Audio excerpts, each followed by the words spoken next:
प्रश्न संख्या 1 श्री राहुल कसवा। मैं इधर देखता हूं भी आपको। प्रश्न संख्या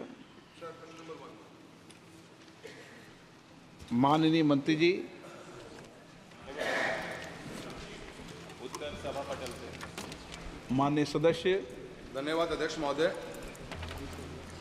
अध्यक्ष महोदय, देश के अंदर 15 दिसंबर 1963 को पहला केंद्रीय विद्यालय स्कूल खोला गया देश के अंदर। उसके बाद आज तक देश के अंदर करीब 1253 स्कूल खोले गए हैं। बीते हुए 5 सालों की अगर मंत्री महोदय के जवाब के अनुसार बात करूं तो 48 स्कूल नए खुले, जिसमें से राजस्थान प्रदेश को मात्र 2 स्कूल मिले हैं। जिस स्पीड से स्कूल पिछले 56 साल में खुले, करीब 22 स्कूल प्रति साल खुलते गए और बीते हुए 5 साल में मात्र 2 स्कूल ही प्रति साल खुले। एक तो ये स्पीड बहुत ही कम हुई और जो गाइडलाइंस बनाई गई थी वो गाइडलाइंस 1963 के हिसाब से बनाई गई।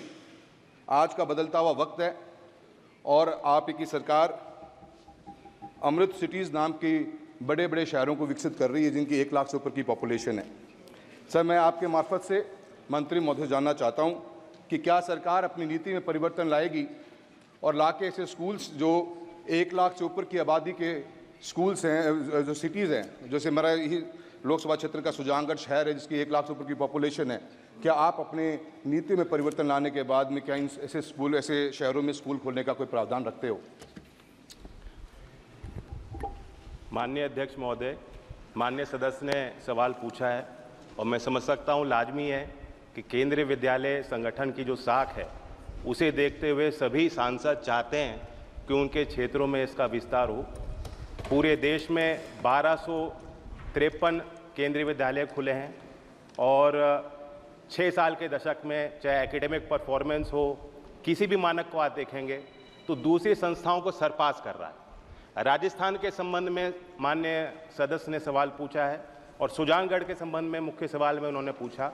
सुजानगढ़ को लेकर अभी हमारे पास कोई प्रस्ताव नहीं पेश हुआ है और उसकी एक पुरानी प्रक्रिया है, जिस प्रक्रिया को, जिस नियम को हमें फॉलो करना पड़ता है। माननीय सदस्य।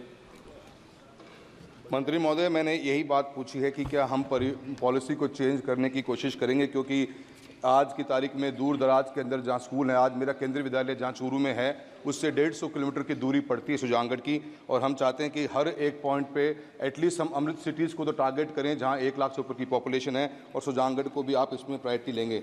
इसी तरह आपने जो भी अपने आंसर में बात बताई कि central institute of higher learning जो है उनके 12 स्कूल खोले गए पूरे देश भर के अंदर, इसमें राजस्थान को एक भी स्कूल नहीं मिला। ये जरूर एक अच्छा कॉन्सेप्ट है, पर इस कॉन्सेप्ट के साथ में राजस्थान को इससे वंचित किया गया है। आप इसकी शुरुआत सुजानगढ़ से करना चाहेंगे? मेरा आपसे क्वेश्चन रहेगा। अध्यक्ष जी, जैसा मैंने अभी कहा, एक प्रक्रिया है और उस नीति के तहत केंद्रीय विद्यालय का निर्णय लिया जाता है। उसके कुछ मानक भी हैं। पहले तो हमें प्रस्ताव प्राप्त होना चाहिए, राज्य सरकार द्वारा होना चाहिए, गवर्नमेंट के मंत्रालय विभाग इसकी स्थापना कर सकते हैं। साथ साथ प्रोजेक्ट मोड में भी केंद्रीय विद्यालयों का निर्माण होता है। जो 12 केंद्रीय विद्यालय का जिक्र माननीय सदस्य कर रहे हैं वो प्रोजेक्ट मोड में भी हुए हैं। राजस्थान हमारी सरकार की प्राथमिकता रही है और आगे भी केंद्रीय विद्यालय संगठन की तरफ से वहाँ जो हमारी संस्थाएं हैं उनकी देखरेख को लेकर, उनके व्यवस्थाओं को लेकर हम निरंतर काम करते हैं। हमारी नीति में जो मुख्य प्रावधान है कि किस हिसाब से केंद्रीय विद्यालय स्थापित होगा, पहले तो प्रस्ताव आना चाहिए, ज़मीन आवंटित होनी चाहिए और टेम्परेरी अकोमोडेशन की सुविधा भी होनी चाहिए। उसके बाद ही हम आगे बढ़ सकते हैं। और केंद्रीय कर्मचारी भी होना चाहिए। जी।